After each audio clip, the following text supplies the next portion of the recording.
Eh ben non. Les ondes de la laitance.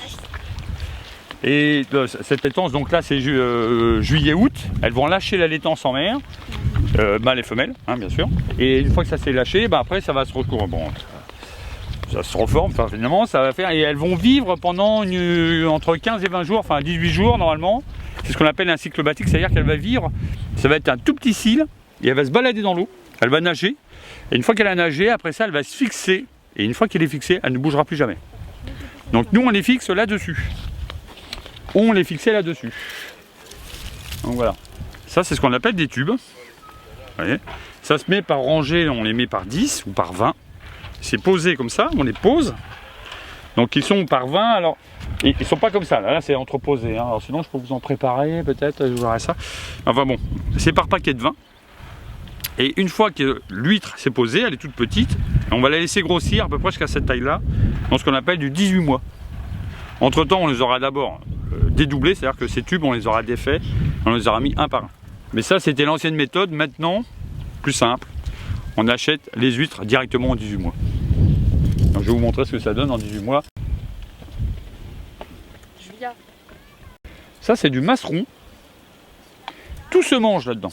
Donc ça on le récupère normalement, voilà, ça on le récupère comme ça. Et bien c'est comme du poivre, mais c'est un petit goût anisé. C'est très bon. Voilà. Pas assez d'eau. Et il faut voir qu'avant, par exemple ce marais, ça appartenait à des maçons. Et dans le marais salant, on a besoin du Vasais. Le Vasais, c'est le plus grand marais, finalement, c'est la plus grande retenue d'eau qui nous permet d'avoir de l'eau tout le temps, même à marée basse. Donc on a de l'eau qui commence à chauffer. Donc là, on a une moyenne de 50 cm d'eau. L'été, c'est pas assez d'eau pour nous. Parce qu'il va y avoir un taux de salinité beaucoup trop élevé, et donc il n'y aura plus assez d'oxygène pour les huîtres, et sinon elles meurent. Donc il n'y a pas d'intérêt pour nous. Par contre, l'hiver, il pleut, bon, il peut y arriver, et l'eau douce va rester, et finalement ça va faire du doucin, ce qu'on appelle doucin, donc on va avoir un phytoplancton, on va avoir du bloom, même un gros phytoplancton, et les huîtres vont se gaver dedans. Et là, en plus l'eau va être plus chaude, donc l'hiver, elle sera plus douce, pas de vagues, et tout le temps dans l'eau. Il n'y a pas de marée basse dans le marais. Donc elles sont bien. Et là on en met 5 au mètre carré. Alors on n'en jette pas 5 comme ça au mètre carré, hein. On les met dans une manne, mais finalement on va mettre 200 kg pour voilà, une grande étendue d'eau. Donc finalement voilà, on va les répartir en plus pour que chacune ait à manger tranquille. Et peu dans les mannes. Les mannes, je vais vous montrer ce que c'est des bacs plastiques, on va dire, hein. D'accord, dans ces bacs plastiques. Et comme ça elles vont pouvoir manger, et là on va les laisser 3 mois. Et comme il y aura de l'eau douce, elles auront un goût qui sera totalement différent de celle de la mer. Les fleurs des marais.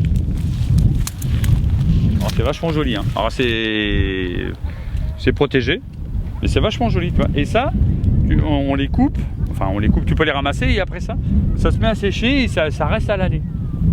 Après ça va perdre ce côté violet là qu'on voit là, et ça va finir comme ça. Je sais pas si tu vois, voilà, ça perd, et par contre ça reste à l'année.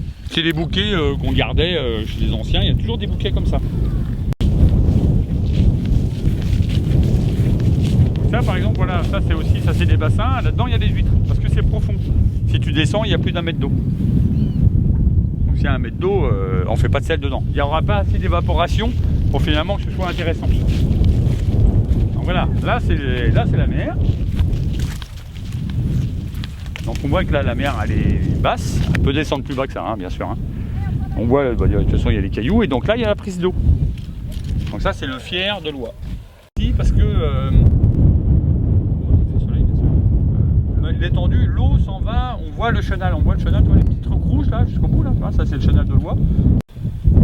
C'est ça qu'on fait. En face, là. Parce qu'à l'intérieur on met de la gombasse vivante, on les achète toutes petites, ce qu'on appelle du P20, donc ça fait 20 mm, enfin elles font 20 mm, c'est petit quand même, et on les met dans le bassin, on leur donne pas à manger, et elles vont manger finalement ce que vous recrachez des huîtres. Les huîtres filtrent l'eau, et elles recrachent ce qui est trop gros, et les gambas, elles grattent avec leurs pattes, elles font remonter ce qu'il y a au fond, et les huîtres le mangent, et elles recrachent ce qu'elles ne mangent pas, et les crevettes mangent ce qu'elles ne mangent pas les huîtres. Tout ce tapis là, ça vit dans l'eau, et ça c'est la salicorne. Non, ouais. On prend de la bière. Là en ce moment elle est moins bonne qu'avant.